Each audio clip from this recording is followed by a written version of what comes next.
Muito obrigado, Verônica, pela sua apresentação. É um prazer fazer parte desse painel, que parece ser o último do seminário, e fico feliz de que ainda estejam conosco, porque isso fala muito bem da importância dessa atividade. Então, para mim é um prazer compartilhar essa manhã com o Rodrigo e quero agradecer aos organizadores e vou falar sobre o que são as medidas unilaterais que afetam o comércio e o desenvolvimento. Vou falar do que é interessante para o Brasil e para os países da América Latina. Espero que possam ver a minha tela. Podem confirmar, por favor? Muito bem.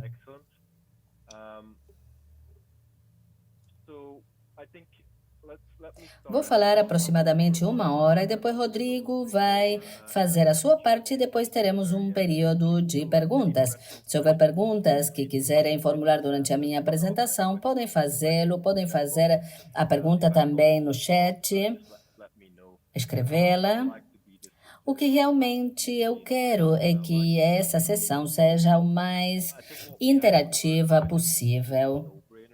Vamos ver qual é o quadro geral para ter uma perspectiva do que são as medidas técnicas e pensar um pouco, recuar um pouco e ver as coisas de forma mais panorâmica, que inclui os países latino-americanos na OMC. Para entender mais do que nunca que existe uma crise, não apenas climática, mas também ambiental. Há consenso com relação a isso. Se deve fazer alguma coisa com relação a esse problema. É uma crise climática e ambiental, e vimos nos últimos anos que houve muitas medidas unilaterais dentro da OMC. Tentando derrubar esses problemas, mas não há iniciativas multilaterais. Isso coloca um problema para os países em desenvolvimento, especialmente da América Latina, porque não é apenas uma questão de desenvolvimento, mas é uma crise ambiental. Às vezes se confunde a problemática e se pensa que a questão ambiental é exclusivamente nos países em desenvolvimento, ao passo que não, os países desenvolvidos, desculpem, ao passo que os países em desenvolvimento estão à defensiva. Eu sei que vocês sabem isso melhor do que eu, que essa não é a forma certa de apresentá-lo de forma resumida. Muitos países em desenvolvimento sabem que sofrem não apenas uma crise de desenvolvimento, mas também ambiental. Esse é o desafio que os países em desenvolvimento têm que encarar em matéria de medidas unilaterais dentro da OMC. O interrogante, em geral, é se essa transição verde vai ser uma transição que seja justa e que seja inclusiva, e não apenas em favor de certos países e em detrimento de outros. Em especial os países latino-americanos em desenvolvimento. Agora vou apresentar do que eu vou falar durante essa próxima hora. Antes de entrar nas questões específicas e medidas unilaterais, dentro do que é o direito da OMC, temos que enfatizar que devemos ter uma perspectiva mais ampla do direito, não apenas nacional, mas internacional, e quais são os princípios do direito internacional ambiental. Primeiro, vamos falar sobre os princípios, sobre o que é o direito ambiental internacional, que são muito importantes quando possamos ver as medidas unilaterais. Vou tentar ir um pouco mais lentamente em benefício dos intérpretes e do público. Vamos nos concentrar em duas coisas em particular, o CBAM e o EUDR. Eles são duas características que vamos ver com relação aos países em desenvolvimento. Vamos ver qual é o impacto, compatibilidade com a OMC e como poderia ser implementada uma resposta multilateral na América Latina. E as ações potenciais. Vamos ver quais são os princípios-chave do que tem a ver com direito internacional ambiental. Vemos que existe uma solução de compromisso quando tratamos esse desenvolvimento, quando é desenvolvimento e sustentabilidade. Temos que ver os temas, os assuntos que afetam os países em desenvolvimento, considerar qual é o presente sem comprometer a capacidade futura, pensando na satisfação das suas próprias necessidades. Também temos dentro dos seus princípios desse direito internacional ambiental, temos número 1, que é o princípio da soberania e responsabilidade. Um vai junto com o outro. E o conceito de desenvolvimento sustentável também se mostra nos princípios-chave do que são as políticas de desenvolvimento ambientais. Quando falamos em medidas unilaterais, quando falamos em desmatamento, vemos que há uma solução de compromisso que é a pedra angular, que é o princípio de soberania e responsabilidade, ou seja, que cada país tem direito a explorar seus próprios recursos dentro da sua política ambiental e se deve considerar o artigo 2 da Declaração do Rio. Depois, podemos adotar o ângulo da soberania ou do desenvolvimento, um princípio da falta de prejuízo, não fazer, não prejudicar. O segundo princípio é o da cooperação, mesmo quando esses problemas tenham uma parte transfronteiriça. Sabemos que a atividade que se desenvolve numa jurisdição vai ter impacto em outra jurisdição. Para encarar esses problemas transfronteiriços, o que diz a Declaração do Rio é que temos que tentar ter uma abordagem cooperativa em lugar de unilateral e evitar, em princípio, as medidas unilaterais. Isso, como disse, está na Declaração do Rio. O terceiro princípio é o chamado de CBDR, que são responsabilidades comuns, mais diferenciadas. CBDR, Princípio de Responsabilidades Comuns mais Diferenciadas. Então, diferenciados os princípios. Então, tem algo comum para quando tratamos o clima, mas se devem ter em conta os motivos, as diferentes responsabilidades, porque os que provocaram esses problemas estão no mundo do desenvolvimento e tem que encarar esse problema e tem meios para poder solucioná-lo, muito mais do que os países em desenvolvimento. Então, essa é uma justificativa para o princípio de CBDR. Vamos ver agora isso em termos concretos, com as emissões do dióxido de carbono. A partir da Revolução Industrial, vemos diferentes responsabilidades em função da mudança climática. Vejam que nos Estados Unidos, ou melhor, sim, Estados Unidos tem 25% do total e os países como a China, um número semelhante, ao passo que os países da América do Sul, em verde, 3% das emissões globais. Então, vejam que está se colocando obrigações demais nos países em desenvolvimento por parte dos países desenvolvidos que provocaram e que adotaram a retórica da mudança climática. Vocês sabem que o CBDR tem um conceito que já não é mais binário entre os de desenvolvimento e os desenvolvidos. Os países, então, conforme esse princípio CBDR, têm diferentes responsabilidades dessas obrigações. Isso é o que eu posso dizer a respeito do direito internacional ambiental e como poder afetar a situação global.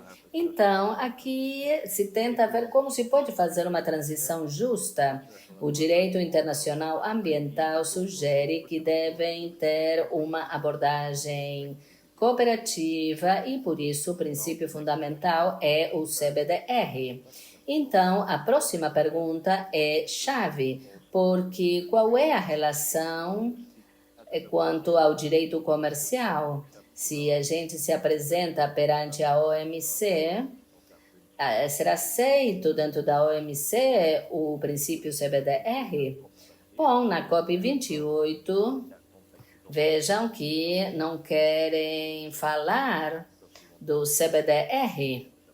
Então, uma das questões fundamentais e a mensagem que eu quero que lembrem dessa apresentação é que o mundo em desenvolvimento tem que apresentar esses princípios de direito ambiental internacional dentro do que é a esfera comercial para que a transição seja justa e verde.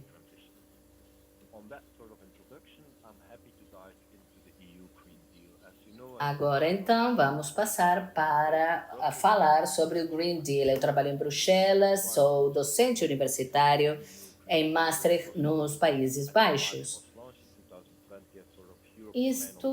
Essa posição da Europa é um ponto de inflexão dentro da história europeia, porque a Europa quer ter todas as suas regras que elas sejam o mais verde possível. E vamos falar do que isso significa com um pouco mais de detalhe.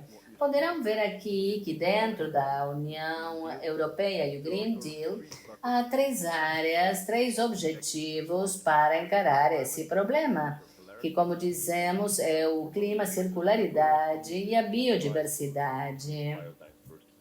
Esses 3 objetivos levam para mais de 25 propostas e medidas que são executadas na União Europeia.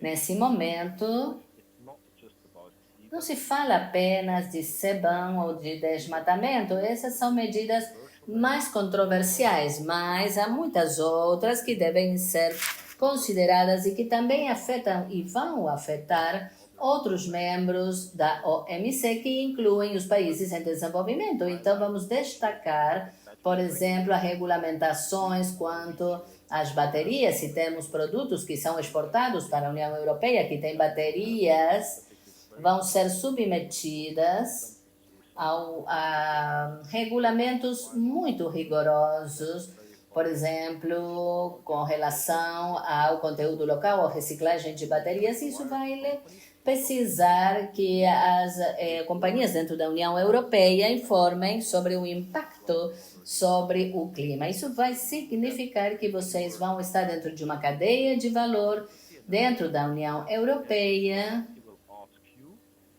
Vocês têm que informar, têm que dar números específicos às emissões quantificadas e assim terão que revelar a informação.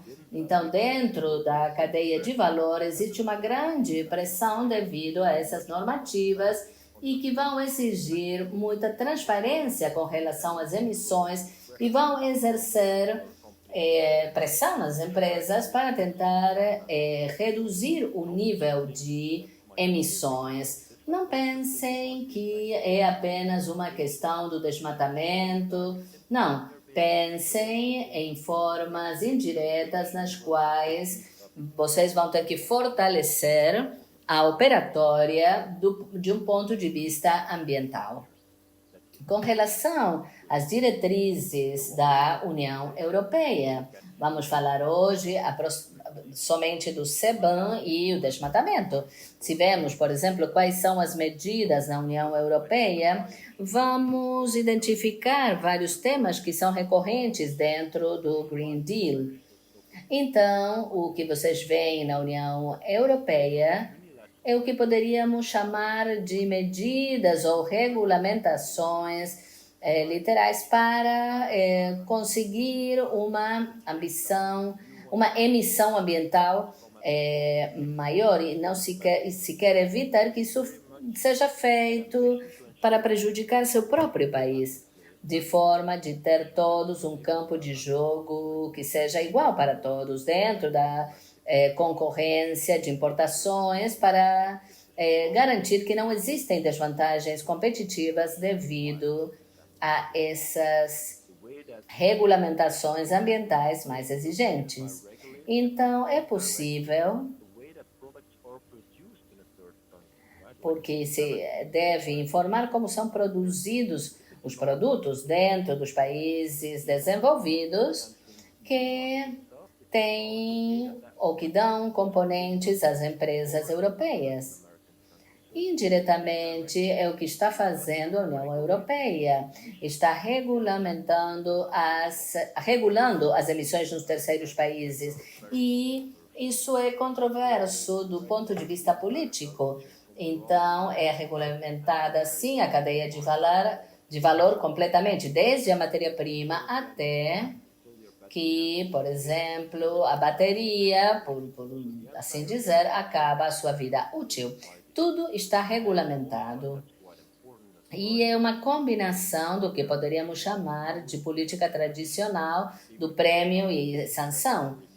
Por exemplo, existe fixação de preços e, por outra parte, há subsídios. São dados subsídios para produtores europeus para garantir que essa transição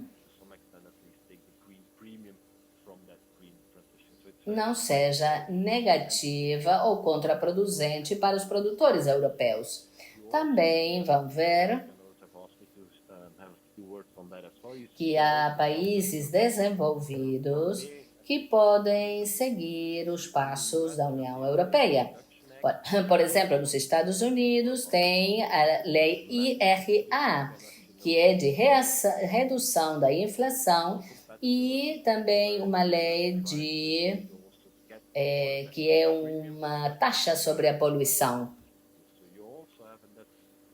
No Canadá, está se explorando o ajuste de carbono na fronteira. Também há propostas, como já disse, para impor uma taxa às empresas, ou seja, impor um encargo às empresas que contaminam, que poluem, quando querem entrar produtos dentro dos Estados Unidos desde novembro de 2023. Isso é muito interessante ao analisar e como fazer a comparação pela proposta dos Estados Unidos é ainda mais inconsistente com o enquadramento da OMC. Quer dizer que a preocupação para os países latino-americanos no que diz respeito ao CBAM e o desmatamento são apenas duas das coisas, porque são exemplos, e esse exemplo pode ser seguido por outros países desenvolvidos e afetar os países latino-americanos em desenvolvimento. Agora, vamos ver o CBAM, que é o mecanismo de ajuste em fronteira de carbono. Vou beber um gole de água, porque é algo que sempre preciso quando começo a falar do CBAM. Vou falar das características e do impacto. Aqui vemos uma comparação entre o CBAM e o ETS, que é o Sistema de Comércio de Emissões. Esse sistema é implementado dentro da União Europeia. Se, por exemplo, produzimos aço, temos um sistema que nos impõe uma limitação para o comércio e todas as empresas que estão sujeitas a esse sistema têm ou podem ter direitos de emissão. Então, se produzirmos aço, temos que ver a quantidade de emissões e ter direitos de emissão que coincidam ou mostrem o nível de emissão dentro do sistema ETS, que é de comércio de direitos de emissão. Ao mercado, a gente paga um preço. Então, esse é um sistema. Podemos comprar os direitos. Pode vendê-los também. O que se tenta fazer é reduzir a brecha para ter a menor quantidade de emissões dentro da União Europeia. Mas no que devemos sublinhar ou ressaltar é que haverá menos direitos de emissão que serão dados de graça, mesmo quando exista perigo de fuga de carbono, o que vamos ver daqui a um minuto. Então, é possível dar direitos grátis a certos setores. Agora, isso quer ser deixado atrás e colocar um preço para o carbono, introduzir um novo sistema de forma que seja possível encarar a fuga de carbono. Essa fuga de carbono significa que se temos um preço numa cadeia siderúrgica, por exemplo, a produção que é dada a um terceiro país tem duas opções. Podemos fazer com que o aço seja mais caro e não vai estar submetido ao preço e pode ter maior pressão o mercado. Isso pode afetar o que é o preço doméstico. E o segundo caso é quando o produtor está sujeito a esse encargo, essa taxa. E nesse caso, por exemplo, o produtor pode optar por ir para algum país onde não vai ter que pagar um preço pela emissão de carbono. E isso podemos vê-lo no período de perguntas. Esses são os direitos. Pode haver uma produção potencial que vem da União Europeia para um terceiro país, tanto importado como através de direitos. Então, essa fuga de carbono é uma preocupação ambiental, porque a intensidade de carbono exige que se reduza a quantidade de carbono e que não seja maior que na União Europeia. Por exemplo, se temos aço que é produzido com menos emissões fora da União Europeia, é possível fazer essa relocalização. O ambiente vai estar melhor porque está se produzindo o aço num lugar onde não há tantas emissões. Então, temos que ter muito cuidado com esse conceito da fuga de carbono, porque a fuga por produção, que pode ser uma preocupação ambiental e que apresenta outro problema, porque é mais carbono intensivo produzir e se deve comparar se é mais ou menos intensivo fora da União Europeia ou dentro dela. Então, vamos voltar para o sistema CBAM. Como disse, a fuga de carbono é um tema de preocupação. Há um número de taxas que são impostas. Quais os produtos afetados para os quais não se quer dar direitos de emissão? Temos uma lista aqui. Vemos que é cimento, ferro, aço, alumínio, fertilizantes, hidrogênio e eletricidade. A não ser que tenhamos um ETS, pode se impor a qualquer país, a não ser que esteja sujeito ou relacionado com o sistema ETS. Por exemplo, a Suíça é uma exceção, mas há alguns países que, de acordo com a União Europeia, têm direta ou indiretamente, estão dentro do sistema ETS e que são excetuados do CBAM. Há outros países também, todos os outros estão submetidos a essa taxa. Como vocês sabem, vai haver duas fases. Uma que é a de 2023, que na etapa do requerimento de informações, de apresentação de informações, e depois tem outra fase, que é a fase 2, de 2026.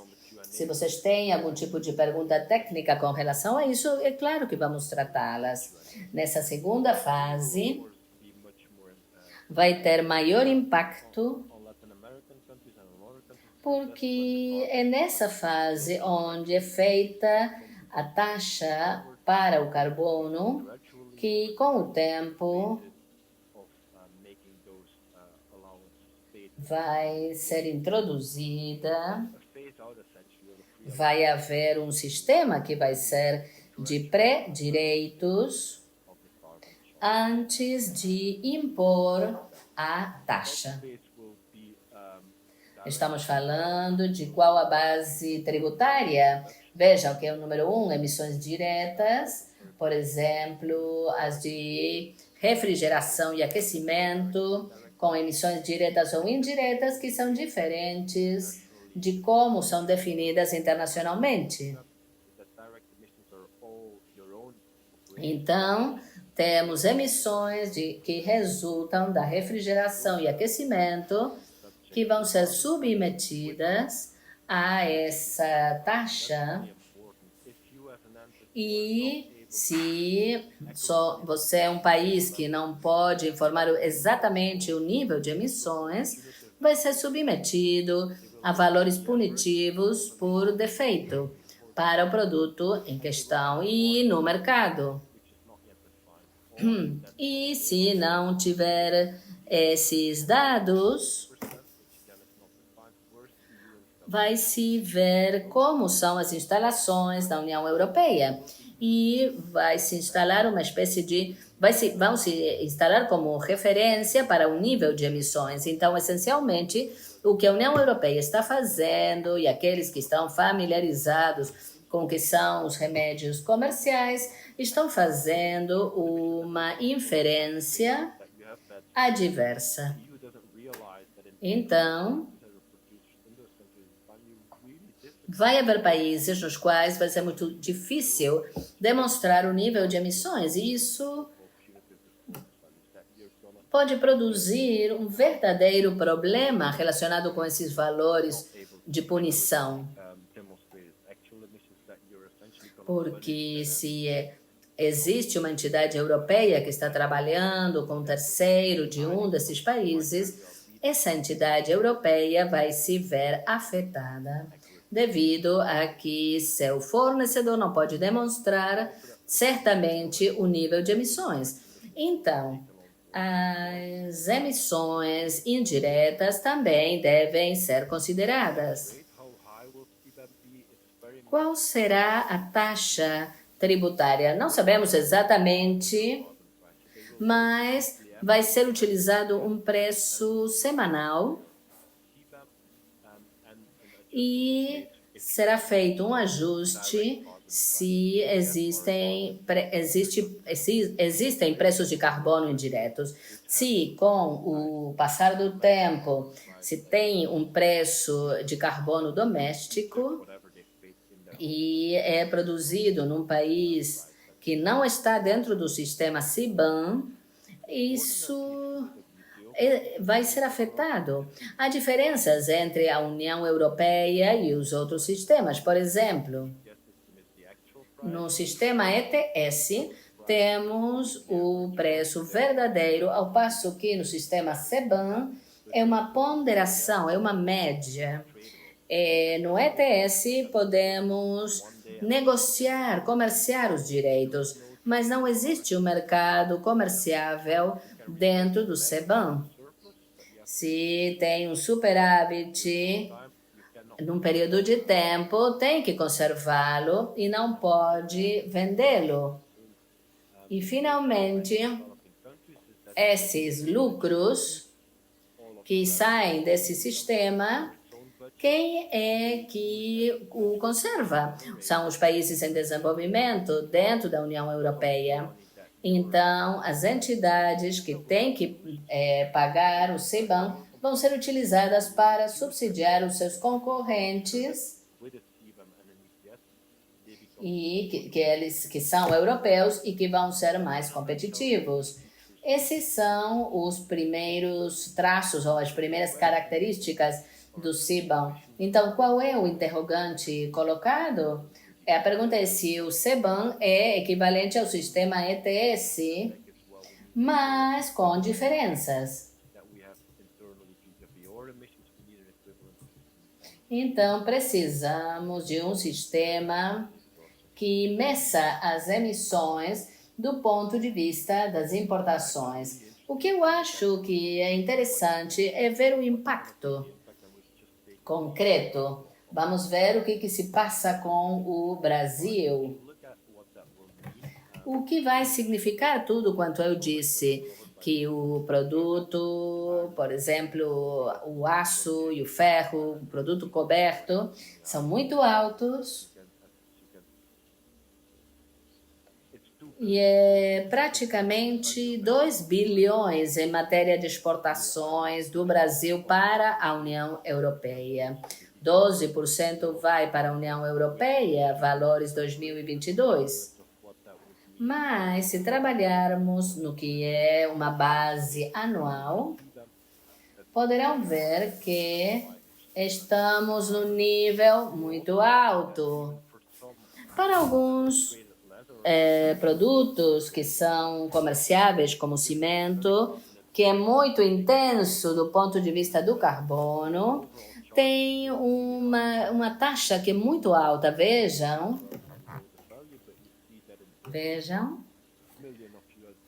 em milhões de dólares estadunidenses, estamos falando em 428 para o cimento. Então, isso mostra o que é o impacto direto, mas vejamos o que produziu o Banco Mundial apenas faz uma semana e vejamos a intensidade. E os produtos fora da União Europeia comparados com os que são produzidos dentro da União Europeia.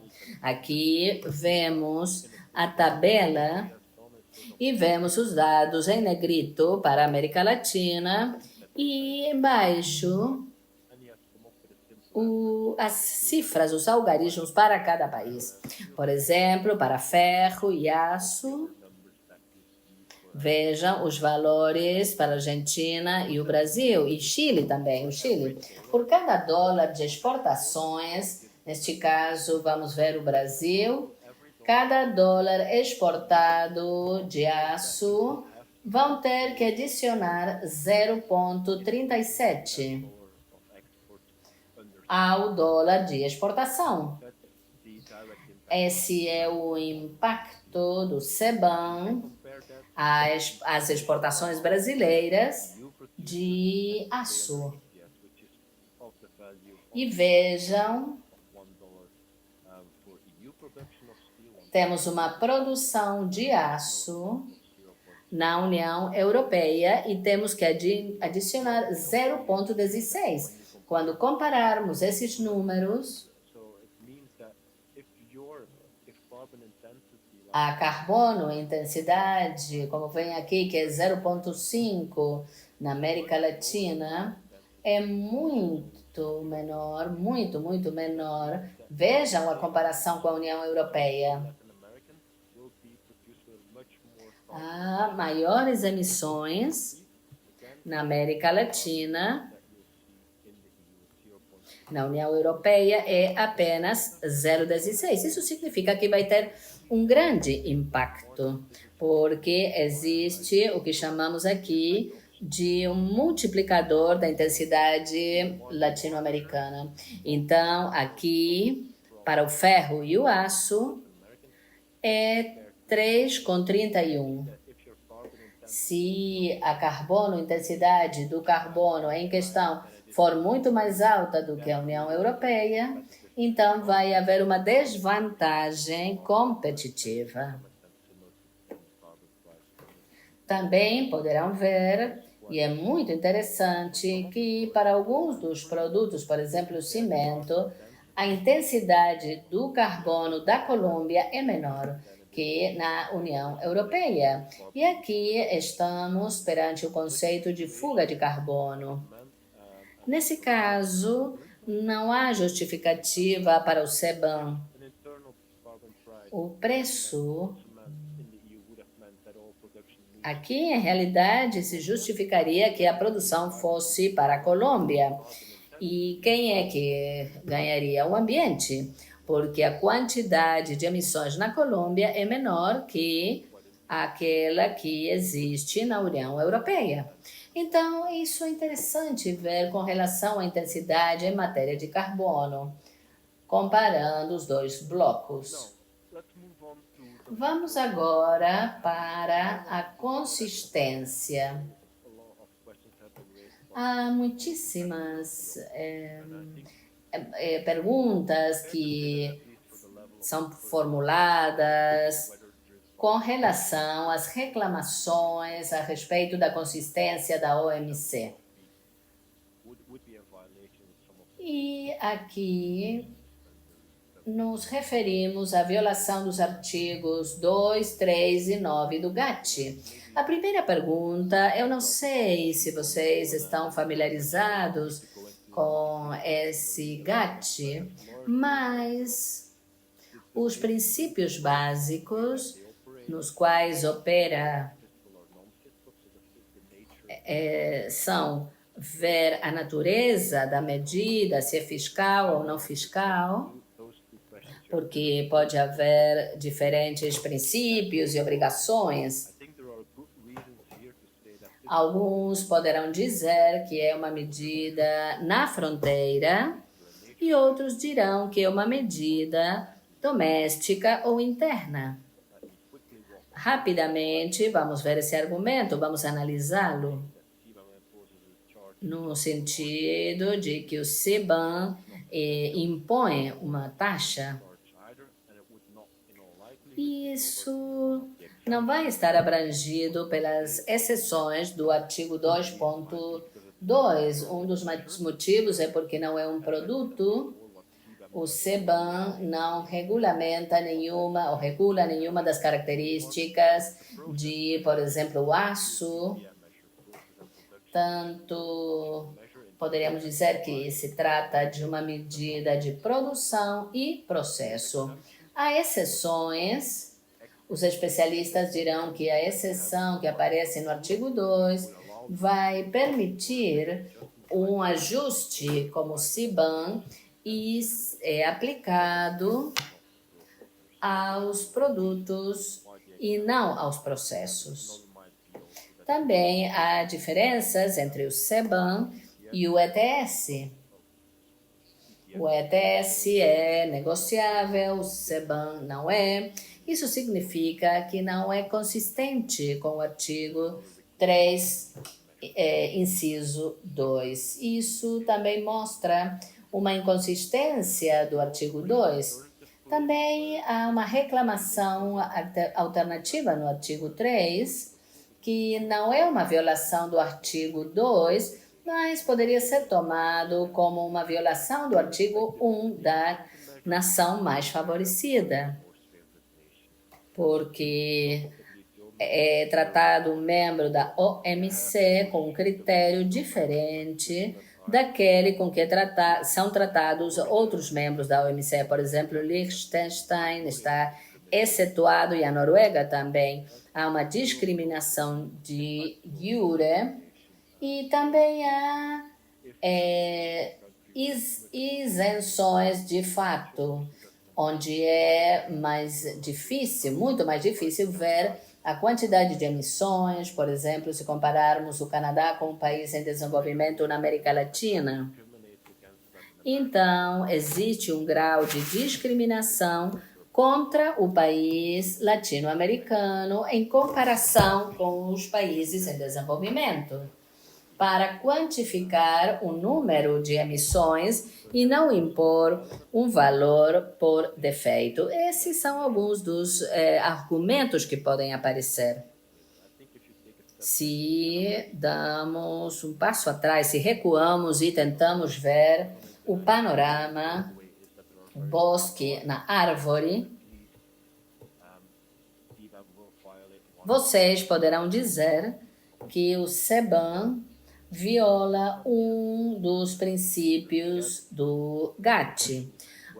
A segunda pergunta, se as medidas são justificadas, eu vou me concentrar agora, devido à limitação do tempo, em coisas interessantes do CBAM que podem ser difíceis de justificar. Por exemplo, entre ETS e CBAM. Um é que um é negociável ou comerciável e outro não. E uma justificativa talvez não seja suficiente, porque se impõe esse critério num terceiro país e o preço indireto num país terceiro pode ir contra o que deve ser justificado diante da OMC. Essencialmente, o CBAM, com exceção da Colômbia, tem situações em que não há fuga de carbono. Então, se impõe o CBAM e a medida não funciona bem, tentando encarar um problema em particular, o risco da fuga de carbono, para impor uma taxa ou não. Então, agora vou falar sobre princípios que são chave no direito internacional ambiental, por exemplo, a falta de cooperação, a forma unilateral de estabelecer as medidas. E existem argumentos mais controversiais, que o CBAM respeita o princípio de CBDR. E a gente pode dizer que também existe inconsistência com o chapeau do artigo 30, ou do cabeçalho. Então, agora vou pular aqui há questões que têm a ver com a cooperação, que não tem lugar dentro da OMC.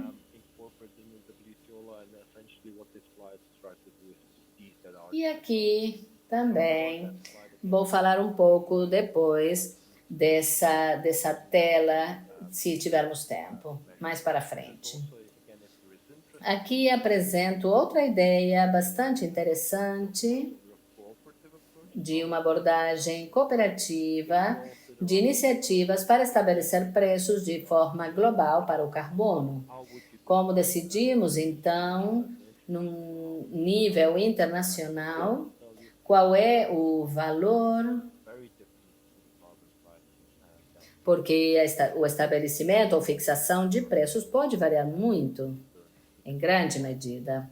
Vamos passar, então, agora para a regulamentação em matéria de desmatamento, que é outra medida unilateral que eu quero tratar na minha apresentação. Essa é uma criatura diferente do CBAM, mas tem as suas similitudes, porque tem um escopo da União Europeia que tenta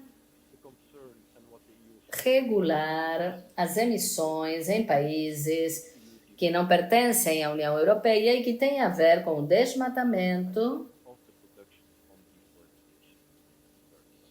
E então tem gerência na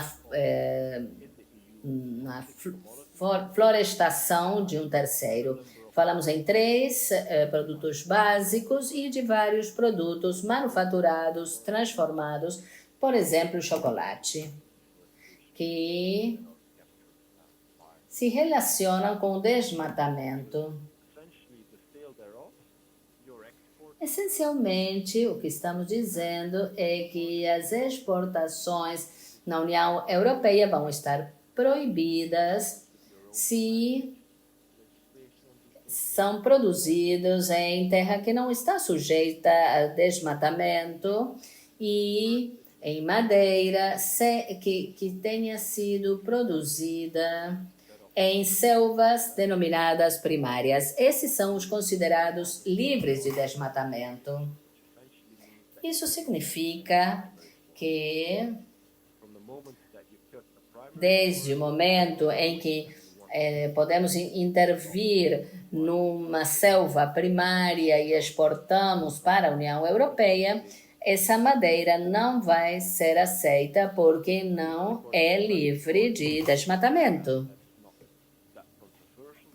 O segundo ponto é que está produzido conforme a legislação do país de produção. E terceiro, com base na due diligence ou diligência devida. Existe, então, uma classificação do país que pode ser medido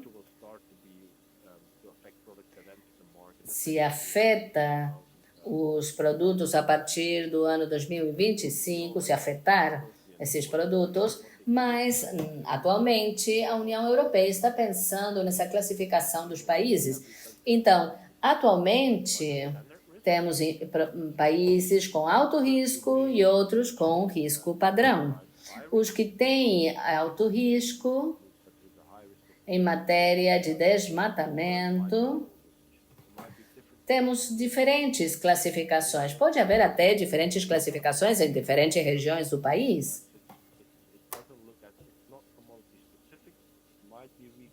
Não é multiespecífico, mas se faz uma avaliação de todo o país. Se a avaliação for alta, será exigida a implementação de uma diligência devida, será examinado o terreno onde é feito o produto, onde serão coletados os dados e vai se avaliar o risco da produção. Se houver risco, terá que ser gerenciado e deve ser zerado, porque senão não entrará no mercado europeu. Se é um país com baixo risco, só vai ter que coletar informações, não é necessário fazer avaliação de risco, não terá que apresentar avaliação de risco. O que isso consegue é que exista um controle maior por parte da União Europeia. Aqui eu posso mostrar um resumo das classificações de risco, alto, padrão e baixo. É claro que ninguém quer estar dentro do alto risco, porque tem que passar informação, mitigar o risco, informar o risco, avaliá-lo, mitigá-lo. E tudo isso é muito oneroso. E um membro da União Europeia vai estar vigiando, para controlar se a mitigação foi bem feita e se a avaliação de risco foi feita de forma adequada. Vemos aqui o impacto da regulação em matéria de desmatamento da União Europeia, EUDR. Há pró e contra. É óbvio que o impacto é muito direto para a União Europeia porque é proibida a importação do produto se pode demonstrar que não é livre de desmatamento. Se vem de um país de alto risco, Mesmo quando produtos for permitido no mercado, vai ser muito oneroso, porque vai ter que assumir muitas obrigações de due diligence, que são muito onerosas, e talvez o produto não possa entrar no mercado. Então, o terceiro país vai se ver afetado porque o produtor ou o comprador europeu diretamente não vai comprar nenhum produto de um país que seja considerado de alto risco. Então, o europeu sempre vai preferir comprar os produtos em países que têm baixo risco. Então, as autoridades europeias vão classificar os países em função de um número de variáveis. A gente pode antecipar o impacto desse tipo de regulamentação no período do próximo ano, quando estiver implementada essa classificação. Vai haver também mudanças na seleção dos fornecedores.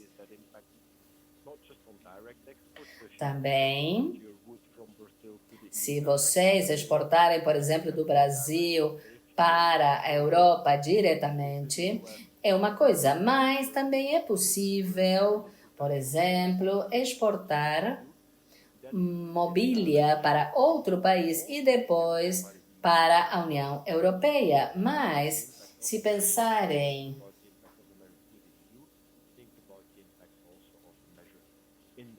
tem que considerar o impacto de todas as medidas indiretas quando é triangulado assim. Por exemplo, a exportação, quando ela é triangulada, todo esse impacto, todas as exportações vão se ver afetadas.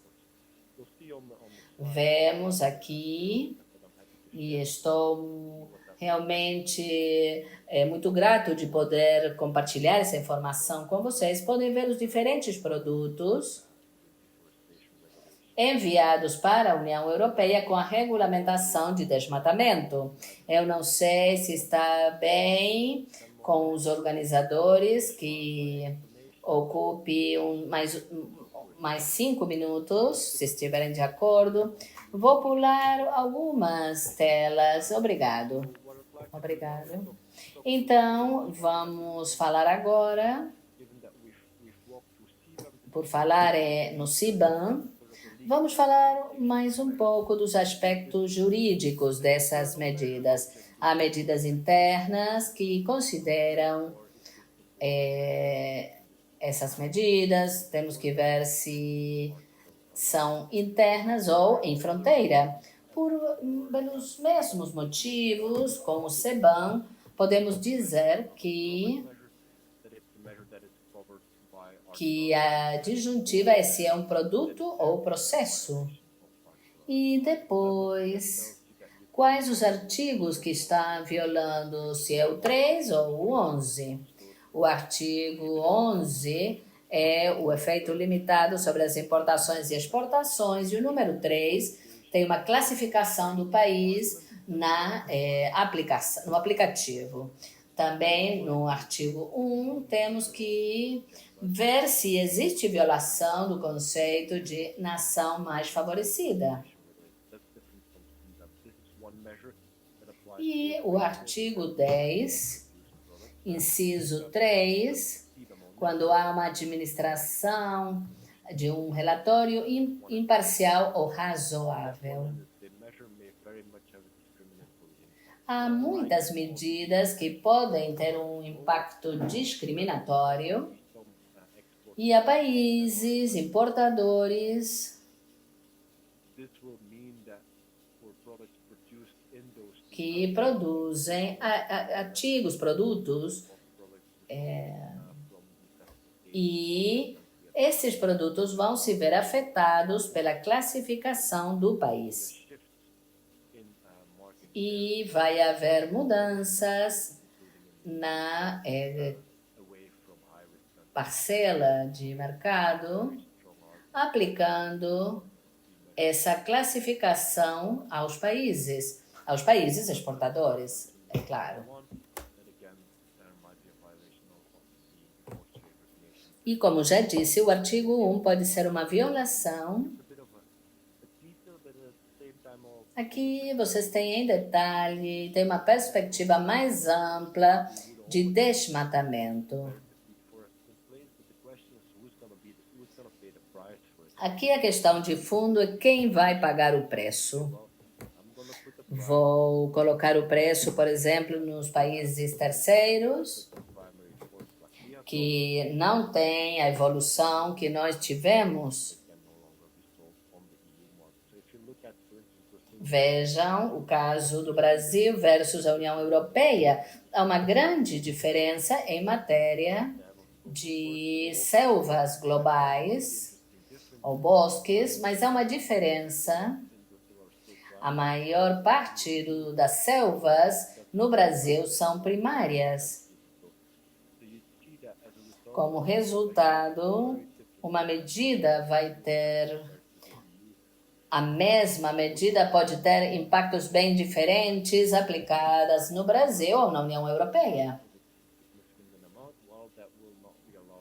Há coisas que poderiam ser permitidas no Brasil, mas não na União Europeia. Isso nos apresenta uma perspectiva do desmatamento e um argumento do que pode ser produzido com esse tipo de ordenamento legal. Vou ser muito breve com relação à consistência entre EUDR e a OMC. Talvez aqui possamos achar uma justificativa em função do artigo 20. Há vários elementos do GAC que vão significar uma diferença para a União Europeia para justificar a medida em função do artigo 20. A discrição da União Europeia, ela pode usar para classificar os países e o processo aos quais vai se forçar os países que não são da União Europeia. Pode haver violação de obrigações básicas e há outros elementos que são muito importantes e que colocam a mesma pergunta que o CBAM. Qual é a relevância desses princípios centrais ou a justificativa de uma medida unilateral conforme o artigo 20? O princípio de CBDR, com o princípio de ingerência sobre as selvas dos terceiros países,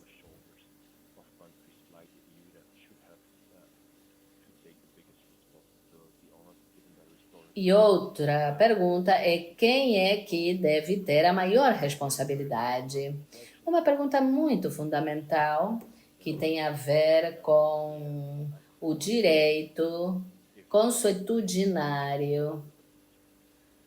Isso me leva aos últimos 4 minutos e o último slide de ações potenciais. Então, o que deve pensar um regulador na América Latina? Eu tentei fazer um resumo das ações potenciais. Primeiro, aqueles que estão familiarizados com os remédios comerciais e medidas compensatórias.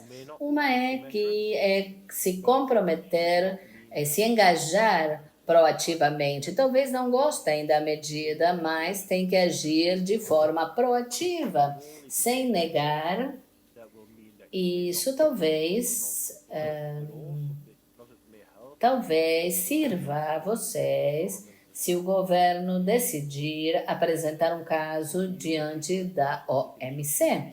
Em matéria de desmatamento, eu sugiro que sejam adequados à classificação dos países, porque isso vai ser de importância fundamental. Se vocês são classificados como países de alto risco, vai ser muito difícil, vai prejudicar muito a sua indústria. Então, aconselho que façam tudo quanto estiver no seu alcance para evitar essa classificação.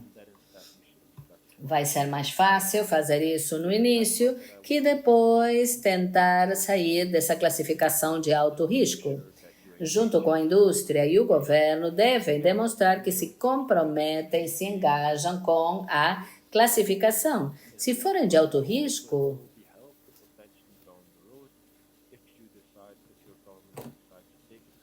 como eu já disse, se vocês querem apresentar um caso diante da OMC e se comprometem com a classificação,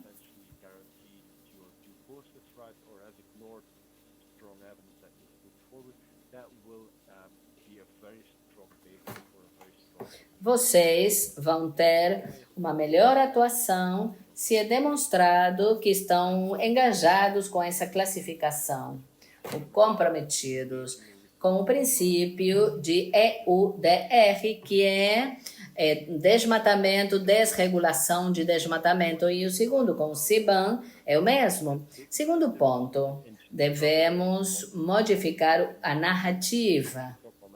O relato, se vocês realmente trabalharam diante da OMC, se forem do mundo acadêmico, vocês têm que saber que existe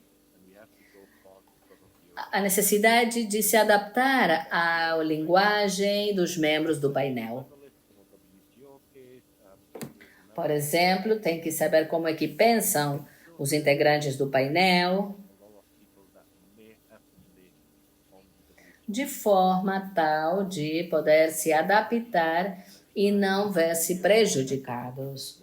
Então, essa narrativa significa que se deve optar uma perspectiva pró-clima e que seja inclusiva. Não pode ser que vocês imponham no CBAM de um lado e queiram discutir na OMC sem ter em conta o princípio de CBDR.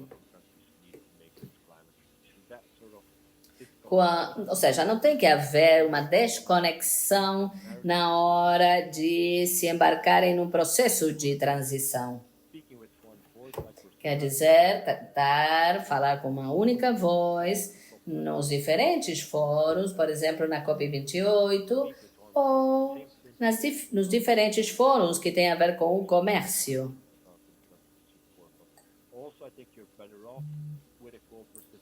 Outro ponto que eu sugiro é o terceiro, que é buscar uma abordagem cooperativa, justa e inclusiva.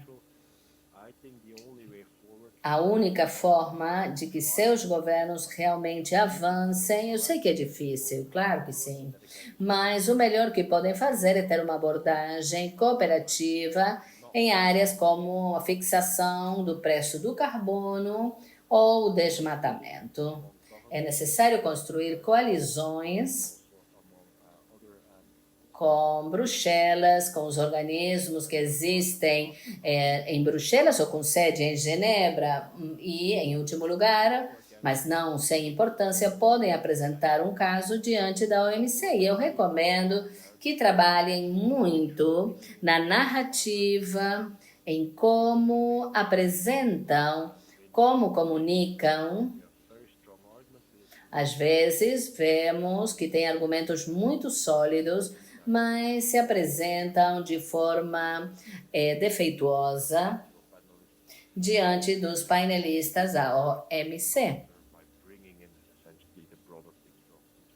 E é muito melhor se temos como pano de fundo a narrativa que se impõe ou que é frequente nesses casos. Bom, então vou passar agora. Muito obrigado, Dominique. Temos algumas perguntas, mas vamos deixá-las para o final, para a sessão de perguntas e respostas, e vamos passar a palavra para o comentarista Rodrigo Fagundes César. Rodrigo é professor assistente da Fundação Getúlio Vargas, Escola de Relações Internacionais, coordenador do grupo de pesquisa sobre comércio e desenvolvimento sustentável, investigador ou pesquisador principal do projeto As Posições Políticas das Empresas sobre Comércio. Ele é doutor em Relações Internacionais e Ciências Políticas do Instituto de Formandos de Genebra. Tem a palavra, Rodrigo. Olá a todos e a todas, muito obrigado pelo convite do Intal, muito obrigado, Dominique, pela recente apresentação. Parabéns ao CNI e ao BID pela iniciativa, fico muito feliz de ter sido chamado. Eu vou direto aos meus comentários, porque aí eu acho que tem alguns pontos interessantes que eu gostaria de chamar a atenção e talvez levantar algumas questões que o Dominique pode talvez tentar responder e que eu acho que pode ser interessante para nossa perspectiva como tanto como pesquisadores do Sul Global, mas também como gente que trabalha com a indústria no Sul Global, né? Então eu vou passar fazer alguns comentários. A apresentação do Dominique foi excelente, ele fez um levantamento muito sistemático dos principais pontos que são considerados relevantes para essa discussão de comércio e medidas unilaterais, que em alguns casos são chamados de medidas autônomas de comércio e sustentabilidade. Eu sou um cientista político, então eu tendo a ver esse processo de criação de leis a partir de uma perspectiva política. Então, eu vou dar uma perspectiva para vocês e depois eu vou trazer alguns questionamentos e também eu gostaria de comentar algumas coisas sobre o que o Dominique falou que nós podemos fazer no futuro. Então, a gente está passando por um processo extremamente relevante e sem precedentes na relação entre comércio e sustentabilidade, e em especial a partir da perspectiva da União Europeia, né? A União Europeia, ela em junho de 2022, ela falou pela primeira vez na sua história que acordos de comércio passariam a ter cláusulas de sustentabilidade que poderiam levar a sanções. A União Europeia sempre defendeu de uma maneira muito ferrenha, uma relação entre comércio e sustentabilidade a partir de uma perspectiva cooperativa. Essa narrativa da União Europeia, ela está mudando aos poucos por conta de um processo político. Qual que é esse processo político? É um processo político de uma demanda pública cada vez mais acirrada por medidas de comércio que afetem de maneira positiva a sustentabilidade e também por conta de uma pressão de grupos de interesse domésticos, né? Afinal de contas, você tem uma série de regulações na União Europeia que fazem os custos de produção serem muito maiores para os produtores europeus, por exemplo, de aço e de ferro. Então, esses produtores, eles querem fazer o que chama-se de level the playing field, deixar todo mundo no mesmo pé. Esse processo, ele é um processo de aprendizado. E aqui é o primeiro ponto que eu queria levantar. É uma definição ou uma discussão entre o que é legal e o que é legítimo. O Dominique, ele falou muito do aspecto de legalidade e um pouquinho do aspecto de legitimidade. E eu queria trazer o aspecto de legitimidade para ver como esse aspecto de justificação, de aceitação e de legitimidade pode gerar algum tipo de input, algum tipo de instrumento para a gente conseguir, os países em desenvolvimento conseguirem se defender, né? A União Europeia aprendeu no decorrer dos anos duas coisas. Aprendeu no decorrer dos anos como fazer leis que não serão questionadas na OMC, e ela aprendeu no decorrer dos anos quais instrumentos são mais úteis para tentar lidar com a transição energética. A OMC, a União Europeia, no começo lá dos anos 90, ela tentou lançar, por exemplo, a discussão sobre a inclusão de uma cláusula social na OMC. Deu errado, não deu certo. Os países em desenvolvimento se levantaram, falaram, não vamos fazer isso, isso é protecionismo disfarçado, não dá certo. Aí a OMC começou a ficar cada vez mais enfraquecida e a União Europeia conseguiu fazer essa promoção da relação entre comércio e sustentabilidade a partir de acordos bilaterais de comércio. E nós notamos aqui que, inclusive, o acordo Mercosul-União Europeia não está andando, em parte, por conta disso, né? Porque existe essa preocupação por parte do Brasil e do Mercosul em relação a essas exigências da União Europeia. Então, a gente tem três frentes de ação da União Europeia. Uma frente multilateral, que hoje não há tanto mais, mas uma frente bilateral e uma frente unilateral que se complementam. E aqui, essa perspectiva, a partir do ponto de vista político, ela é simples, ela é uma relação de poder de barganha. Nós, como país em desenvolvimento, em especial o Brasil, é muito difícil para a gente conseguir trazer algum tipo de exigência para a União Europeia, e eu vou falar quais possíveis alternativas, que façam a União Europeia mudar de ideia em relação a essas leis, né? A essa relação entre comércio e desenvolvimento sustentável. Porque, basicamente, esse processo na União Europeia é um processo interno, é um processo político, é um processo longo, e a União Europeia, os oficiais da Comissão Europeia, não vão arredar o pé de levar à frente esse tipo de perspectiva, simplesmente porque, se eles não fizerem isso, eles serão punidos pelos seus constituintes, pelos seus eleitores e pelos seus grupos de interesse. Então, no final das contas, a gente fica numa posição frágil, que é uma posição que a gente não consegue simplesmente falar esse CBAM ou esse EUDR não vão dar certo, a gente não quer, porque eles estão aqui para ficar. É muito difícil a gente fazer eles irem embora. Então, o que a gente tem que... E talvez a gente não queira que eles vão embora, porque justamente eles podem ter impactos muito positivos sobre uma transição climática. A questão é, como que a gente vai gerir esses instrumentos para fazer com que os efeitos desiguais desses instrumentos sejam mitigados? E aqui tem um aspecto importante, que é justamente o aspecto da legitimidade, que é quais são os impactos desses instrumentos, não só sobre o meio ambiente, mas também sobre o desenvolvimento econômico local. Quando a gente fala de desenvolvimento sustentável, nós falamos de um framework, de um quadro analítico que envolve três coisas: desenvolvimento sustentável no sentido de desenvolvimento econômico, desenvolvimento social e justiça ambiental.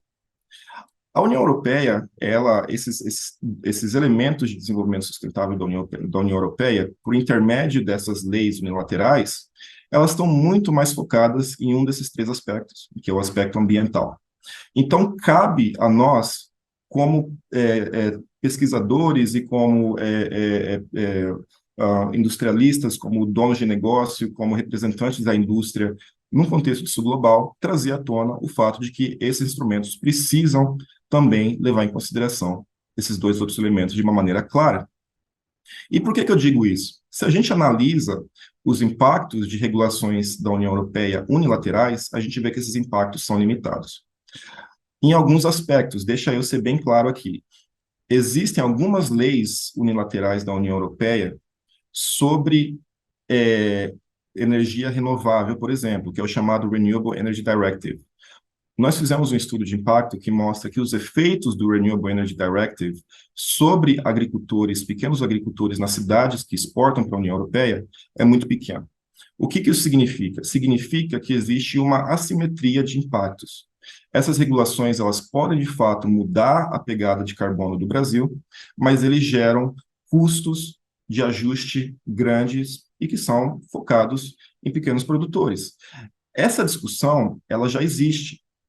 A gente tem uma noção quase que tácita em relação a esses efeitos distributivos, a esses efeitos de custos de ajuste sobre produtores pequenos. Só que o que falta para a gente, eu acredito, é a gente chegar e mostrar para a União Europeia estudos que mostrem que, de fato, isso acontece. Uma das coisas que o Dominique falou, que eu acho que foi muito importante, quando ele mostrou para a gente o que a gente pode fazer, é engajar. Uma das formas de engajamento que ele mostrou é criar coalizões em Genebra, criar coalizões em Bruxelas. Eu gostaria de propor uma outra alternativa para vocês, que é engajamento com comunidades epistêmicas, engajamento com cientistas que consigam mostrar os impactos assimétricos dessas leis sobre não só o ambiente, o meio ambiente, mas também sobre o desenvolvimento local no Brasil e na América Latina. E isso conecta com um ponto que eu gostaria de trazer para vocês. O Dominique, ele focou muito em aspectos em relação à lei da OMC e do GATT que podem ser questionados por países em desenvolvimento. Só que todos esses pontos, eles podem ser questionados ou deixados de lado se os testes do artigo 20 do GATT, eles forem aceitos pelos panelistas, caso nós lancemos alguma disputa contra a União Europeia.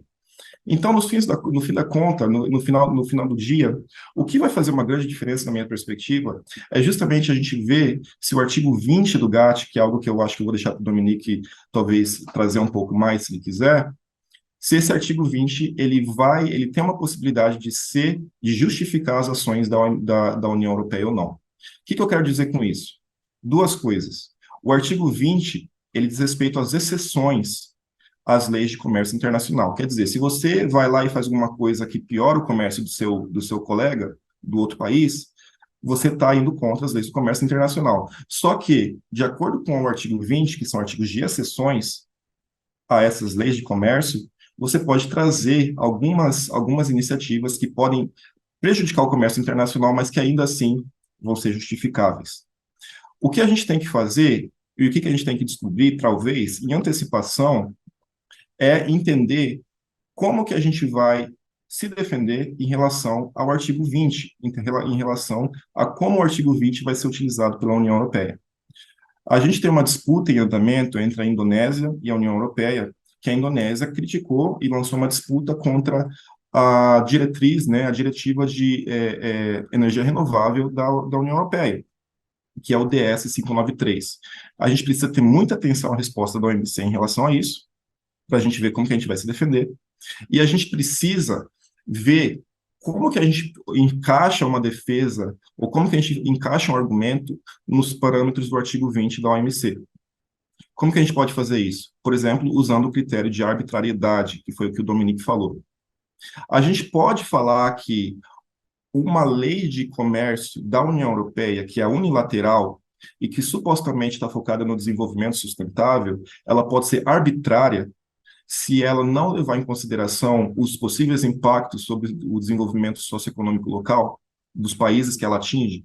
Isso pode ser suficiente para a gente falar que dentro do artigo 20 da OMC, essas medidas elas são arbitrárias ou elas são injustificadas, não justificadas. Eu acho que esse é o primeiro ponto. A gente tentar ver como que a gente consegue se defender com base no segundo tier da OMC, do artigo 20 da OMC. Tá? Então, então, esse é um ponto. O outro ponto é a gente tem que mostrar impacto. A gente tem que mostrar, politicamente, a gente não vai conseguir bater de frente com a OMC, com a União Europeia, porque basicamente existe um processo político interno à OMC, à União Europeia, que eles vão responder aos seus constituintes antes de responder a gente. Então, a gente tem que mostrar algum tipo de ação, inclusive pela OMC, e a gente tem que fazer isso mostrando ciência, mostrando que existem impactos que são limitados e que precisam ser abordados. Eu não digo só impactos climáticos, eu digo impactos socioeconômicos também, ok? Então, esse é um ponto. Aí eu queria fazer algumas perguntas para o Dominic. Eu acho que a minha primeira pergunta seria justamente para ele explicar para a gente um pouquinho melhor um aspecto que é crucial do CIBAM, né, e que pode ter muito efeito sobre a legitimidade desse instrumento, que é como estão as discussões internas à União Europeia em relação a como o dinheiro gerado pelo CIBAM vai ser utilizado. Basicamente, se a gente pensar que essas leis da União Europeia estão afetando países que não têm diretamente um impacto sobre se elas serão aprovadas ou não, seria esperado que algum dinheiro do CIBAM fosse utilizado para medidas compensatórias, e isso ajudaria a evitar algum tipo de efeito retroativo sobre a própria legitimidade dessas leis no futuro. Imaginem vocês que tem o CIBAM vai lá e acaba com o setor, ou ele acaba com algumas indústrias do setor de aço no Brasil. Isso vai gerar um efeito político negativo em relação à percepção que essas indústrias têm em relação a medidas de sustentabilidade ligadas ao comércio por parte da União Europeia. Então, talvez, como que o CIBAM lida ou como que a União Europeia está discutindo como utilizar o dinheiro do CBAM para medidas compensatórias? Ou se existe essa discussão em algum momento?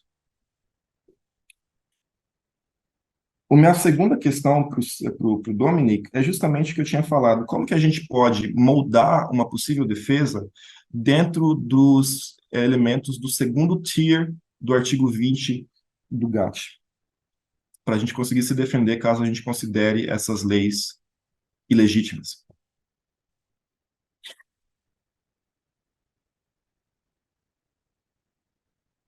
E o terceiro é pedir justamente para o Dominique falar um pouquinho mais sobre as implicações desse production leakage que ele tinha falado, que eu achei muito interessante e que eu aprendi bastante, que eu não tinha pensado nessa perspectiva. E eu queria que ele discutisse um pouco mais, talvez, se existe alguma discussão dentro da União Europeia, de um ponto de vista legal, acerca do que fazer sobre essa production leakage, que é quando as empresas da União Europeia elas se deslocam para países da América Latina, que justamente tem uma pegada de carbono menor. E se existe algum tipo de discussão na União Europeia sobre talvez como evitar isso ou como promover isso, se for o caso. Então, eu vou parar por aqui, porque eu quero também dar bastante tempo para a discussão e eu fico ao dispor caso vocês tenham algum tipo de pergunta ou algum tipo de comentário. Muito obrigado. Obrigada, Rodrigo. Dominique, vamos passar a palavra para ele e depois lemos as perguntas dos participantes. Sim, com muito prazer vou responder as perguntas e vou tentar fazê-lo devagar. Acho que as perguntas colocadas são muito inteligentes. Obrigado por formular essas perguntas. Acho que uma das perguntas colocadas é o artigo 20, que é o que deveríamos fazer e nos preparar com relação a estarmos prontos para usar o artigo 20. Acho que aqui poderiam voltar a uma das telas. O artigo 20 é uma justificativa diante de um painel que diz que a União Europeia na União Europeia não se cumprem devido ao CBAM. Então, independentemente da violação, eu posso recorrer a esse artigo, considerando que são as exceções gerais. Exceções gerais. E vocês são os que têm a carga da prova. Isso não significa que não tem que estar preparado. Temos que nos preparar. Se é objetada alguma coisa, nós podemos ter uma obrigação não comercial, por exemplo, e é necessário justificar. Então, um dos elementos na avaliação desse parágrafo é que deve existir um nexo entre a medida e os valores que estão no artigo 20.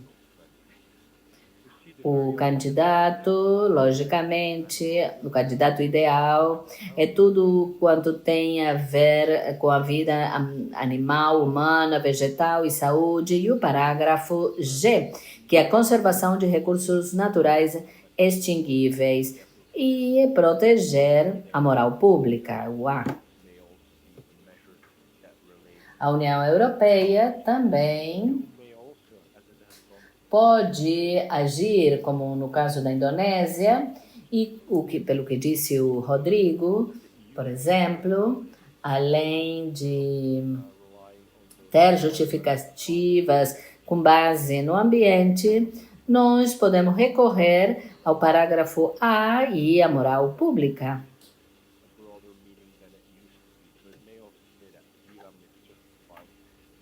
E essas são diferentes medidas que podem ajudar para a defesa das medidas do meu país.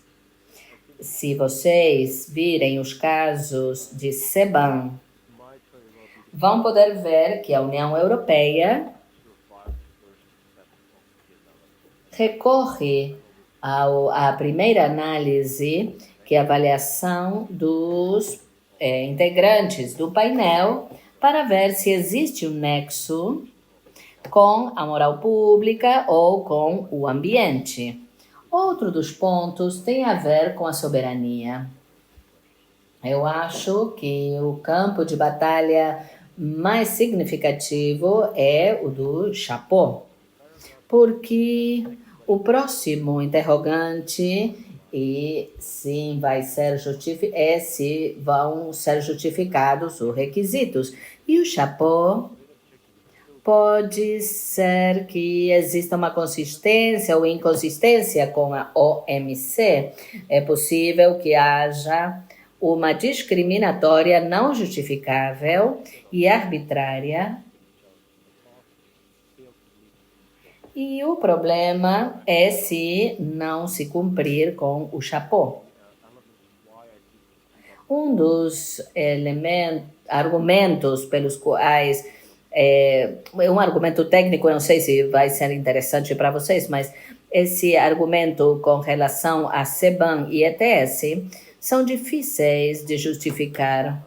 Às vezes é uma questão de olfato.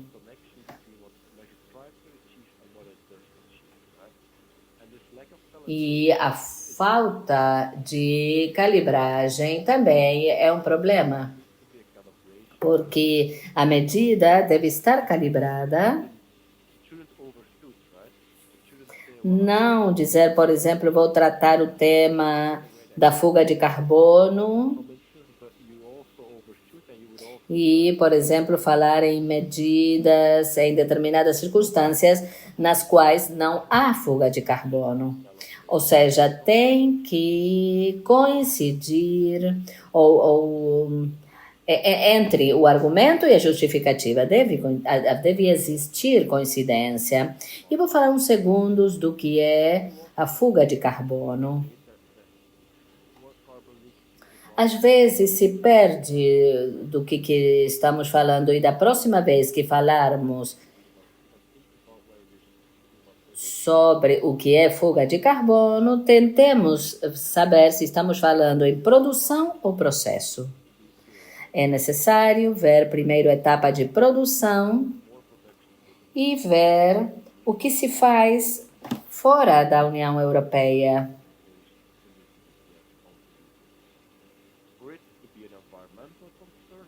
Então, pode haver uma preocupação ambiental e a fuga de carbono que está, por exemplo, produzindo e sustentando e justificar que a produção fora da União Europeia está sendo um prejuízo no ambiente.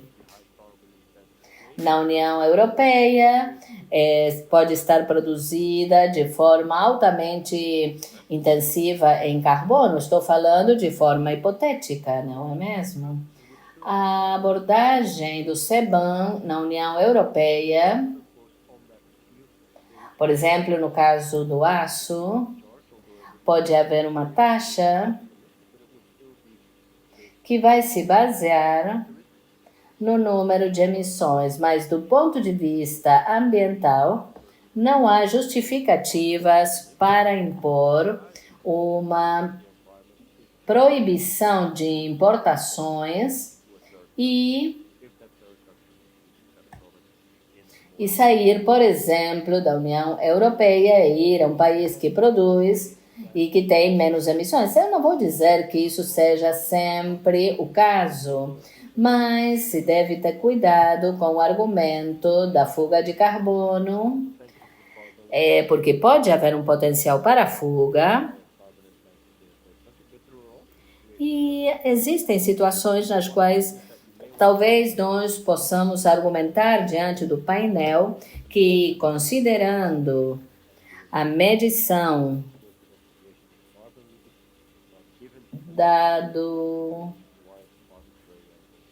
dada a situação, podemos dizer que é arbitrário e não justificado.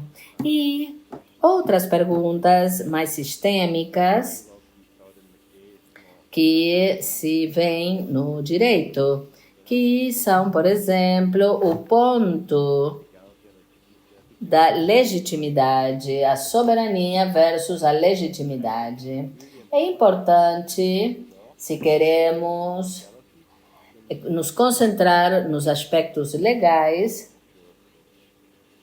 é necessário que o falho a sentença se base na legitimidade. É mais importante ganhar na parte de legitimidade mais do que na parte legal. E para isso devemos ter uma narrativa não contra o ambiente, que seja pró-ambiente, sempre na mesma direção e fazê-lo de forma cooperativa e conforme os princípios de direito ambiental internacional. Como, então, podemos aplicar esses princípios desse direito internacional? Nós podemos ter um argumento que não é possível impor certos encargos ou taxas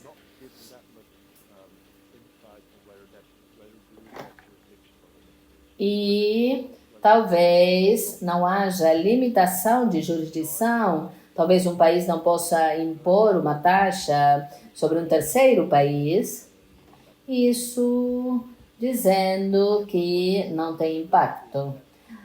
Vamos ver, por exemplo, o caso da cooperação discriminatória, no caso dos camarões, como exemplo. Aqui pode ser utilizado o caso do Japão e o CBAM. Nessa situação, o argumento da soberania não vai ser o que se prefira, considerando as circunstâncias transfronteiriças. Nós poderíamos impor uma medida que afete a produção. Isso não significa que nós não queiramos enfrentar o problema. Me permitam explicar isso no contexto de uma pergunta. O que se passa com a agricultura e outros setores? Para o CBAM e o ETS só é aplicado em certos setores. Então, de forma discricional, dizemos, bom, eu vou cumprir com as minhas obrigações, mas não vou, na Europa, impô-lo sobre a agricultura. Porque é uma questão política dentro da União Europeia. Talvez eu imponha essa concepção num país terceiro, mas não dentro da União Europeia. Quer dizer que é uma opção política. Vou colocar essa exigência aqui e não lá. E vou impor, por exemplo, aos países terceiros. Isso pode chegar a ser muito problemático. Eu acho que é possível apresentar o argumento da soberania, mas não acho que seja o vencedor.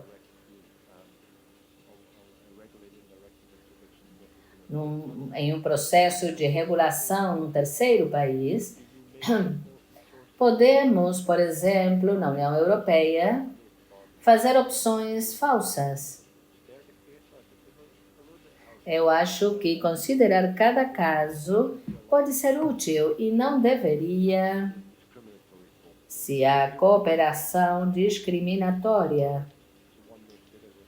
Podemos dizer que nessa situação talvez haja violação do Japão e, como resultado dessa abordagem cooperativa. O terceiro é o mais controversial.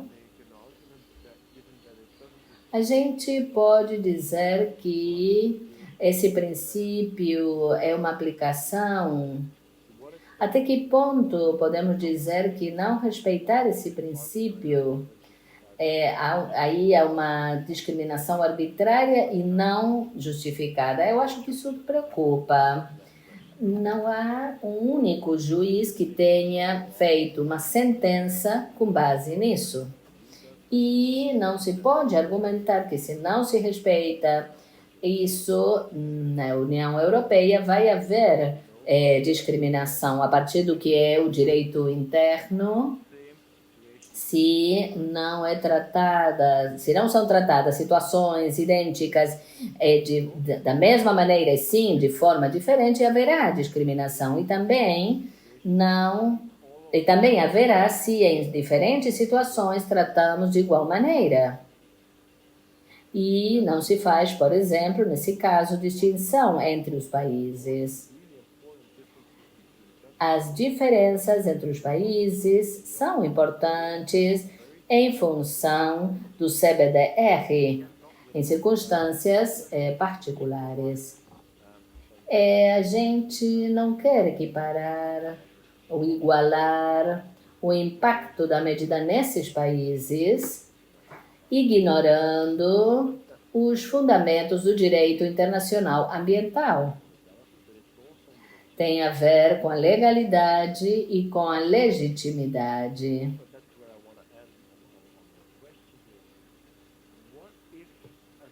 O que aconteceria se, como sistema, um membro como a União Europeia tomasse uma medida que regulasse para além da regulação soberana e não respeita o CBDR? Onde estaríamos como sistema? Não há incentivo no futuro que procure um acordo multilateral. Então, o que acontece? Se opta pela via unilateral, haverá fragmentação e a taxa por poluição será fragmentado totalmente. Um ambiente, uma abordagem cooperativa é muito mais útil para o ambiente e é inclusivo. E são os países em desenvolvimento os que terão que enfrentar essa situação.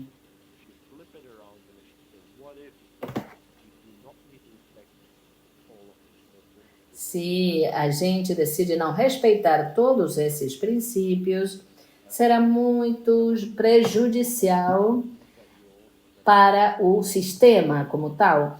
E estou pensando na dinâmica política dentro da União Europeia. Para o desmatamento da União Europeia, deveríamos mudar ou modificar a classificação do próprio país se queremos quer ter progresso, porque o que se deve evitar é que seu país seja classificado como de alto risco.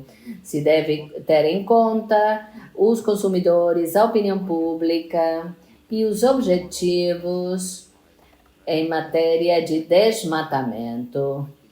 Quer dizer que devemos ser realistas quanto a quanto pode fazer. A gente não estou dizendo que a gente não tenha que se esforçar, sim, devemos nos esforçar e cada vez mais. Por quê? Porque os motivos internos políticos não tem que ir contra a política europeia em matéria de desmatamento. E se não há evidência diante da OMC, não vão ter sucesso na apresentação de um caso. E o painel perante o qual vai ter que ser apresentado vai decidir que a medida não era satisfatória, que está se prejudicando o ambiente. Estou vendo as notas. Eu acho que todas as perguntas eu pude abranger. Havia uma pergunta no chat com relação à complexidade da classificação, se o desmatamento surge da produção de gado, Se é muito complexa realmente essa pergunta, é uma pergunta técnica, mas também é uma pergunta muito política, que se intromete na classificação, por exemplo, a classificação dos países como de alto risco ou não. Eu acho que abrangia a maior parte das perguntas, as que estavam no chat também. Muito obrigado. Muito bem, ficamos abertos aos comentários. Hoje é a última sessão, então temos uns minutos pela frente.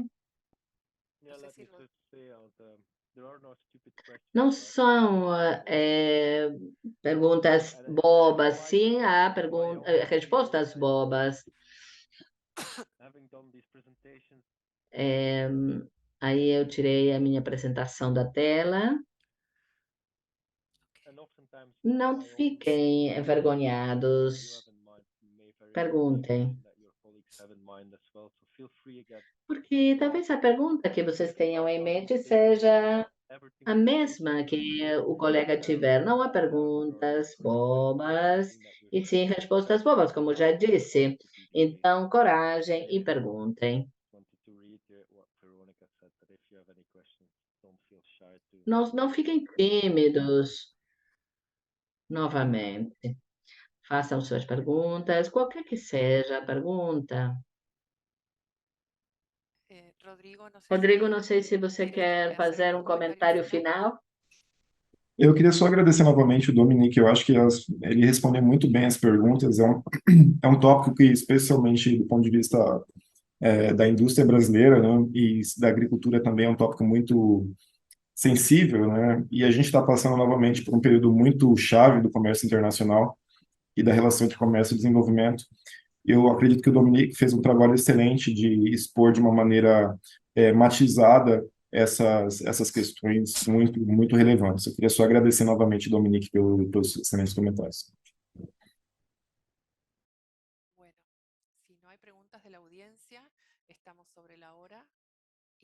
Muito bem, se não houver perguntas, já estamos na hora.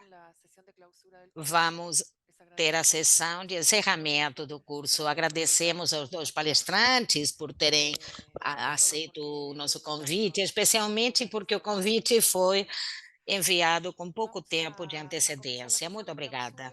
Vamos iniciar então a sessão de encerramento e vou passar a palavra para meu colega Ricardo Rosenberg.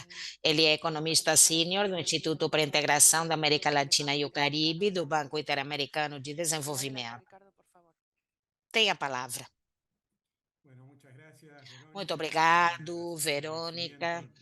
Eu quero fazer um agradecimento, em primeiro lugar, à CNI por ter possibilitado esta sessão ou este seminário tão importante para treinamento.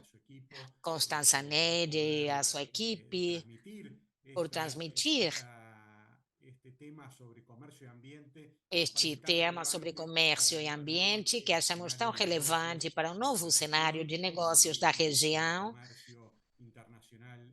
e sobre comércio internacional em particular. O importante é que o setor privado esteja ocupado e interessado nestes temas, porque é um dos grandes desafios atuais, presentes e futuros para o Brasil, mas também para a região e para o mundo. Quero agradecer a Dominique e a Rodrigo, e em seu nome a todos os palestrantes que participaram deste curso. Acho que foi de um alto nível. Conseguimos A gente pode ter visões diferentes, né? Tivemos visões diferentes dos palestrantes do Brasil, da Argentina, de outros países da região e também do mundo, para termos uma visão global da problemática, também regional e local. Acho que com isto tivemos uma visão completa sobre comércio e ambiente. Isso nos ocupou desde o início, quando começamos a pensar neste treinamento, para termos efetivamente uma aproximação que nos permita compreender quais são os diferentes fatores que intervêm em comércio e ambiente. Hoje, e durante o curso todo, se falou sobre as restrições em fronteira, vinculadas às emissões de carbono, também o tema de desmatamento, mas há outros temas, por exemplo, na primeira sessão, que se falou do vazamento hídrico ou da economia circular, também aspectos sobre oportunidades neste complexo cenário em que os assuntos ambientais são tão críticos. Então, eu acho que além de observar a problemática nos diferentes canais ou meios através dos quais o comércio e o ambiente se relacionam, também vimos políticas comerciais utilizadas no mundo e na região para administrar este problema. Tratamos temas da OMC, mas também das políticas tarifárias da região, como fatores relevantes para controle do tema ambiental. Também vimos a experiência do Brasil, o que o Brasil está fazendo nesse sentido, o que a América Latina está fazendo. E observamos que o desmatamento é muito mais relevante que o tema de ajuste em fronteira quanto a emissões de carbono. Então, tivemos uma discussão com a CNI e organização desse programa, não apenas financiamento, não só foi o financiamento do BID e do Intal, mas pudemos tratar de um conteúdo que achamos muito importante sobre estes temas de comércio e ambiente. Costumamos ver o tema do ambiente de um lado, o comercial de outro. Eu acho que este treinamento tentou integrar ambos os temas como um desafio. Para finalizar, quero dizer que existem oportunidades. A América Latina é grande fornecedora de insumos críticos, minérios, para a transição energética. Acreditamos que também há oportunidades importantes para a região. Claro, os desafios foram apresentados nestas sessões. Eu só quero agradecer a Verônica Toscani, minha colega e companheira, que tem muita garra para este trabalho e ela foi um nexo com a CNI também. Agradeço finalmente também aos participantes por terem estado durante todas as sessões e passo a palavra para a Constança e agradeço novamente a todos vocês. Obrigada, Ricardo. Brevemente, eu quero reforçar o agradecimento que já tínhamos feito no início da CNI. Só reforçar a importância que esse curso tem para nós, como setor industrial, como entidades que representam e que formulam e participam influenciando o processo de política pública aqui no governo do Brasil, mas também nos nossos relacionamentos de trabalho com terceiros países, né? No início, a gente tinha mencionado que uma das grandes áreas de desafio era essa questão de comércio e sustentabilidade, exatamente por isso que o Ricardo mencionou, que às vezes são dois mundos que caminham muito em paralelo, e cada vez mais a gente vê como que a gente precisa abordar eles com um olhar mais integrado, seja do ponto de vista de comércio, seja do ponto de vista da própria agenda de sustentabilidade e clima. Então, por isso que a gente colocou na primeira lista como prioridade abordar esse tema. Eu queria também agradecer muito a Verônica, a Nathalie, a Pietra, aqui também do nosso equipe, para fazer isso acontecer. Como eu mencionei no início, foi em tempo recorde, porque a gente correu e montou muito rápido. Queremos, antes de o ano terminar, poder ter essa capacitação, e a gente conseguiu. e conseguiu com palestrantes assim muito ricos, com perspectivas. Acho que o Ricardo já fez um pouco aqui de maneira resumida esse tour dos diferentes aspectos que foram abordados aqui. Eu fui recebendo feedbacks muito positivos ao longo dessas sessões. Então, só queria aqui reforçar mais uma vez a relevância que a CNI dá a essa parceria com o BID, e que é uma parceria assim, muito diversificada. Então, a gente tem projetos específicos, mas também tem nessa área de policy, de políticas, que também é muito relevante, porque senão o círculo ele não funciona com a engrenagem, né? Então, trabalhar em projetos é fundamental, mas melhorar e aprimorar a política pública também é importante. Nós, como entidade representativa, temos um papel muito proativo.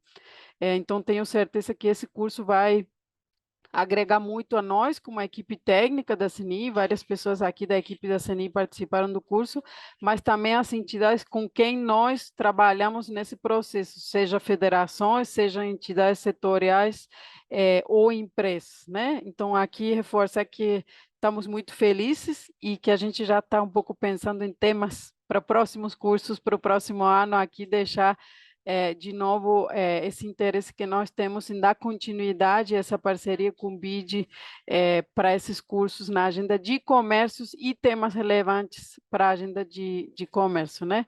Obrigado a todos e parabéns a todos aqueles que foram acompanhando consistentemente ao longo dessas sessões.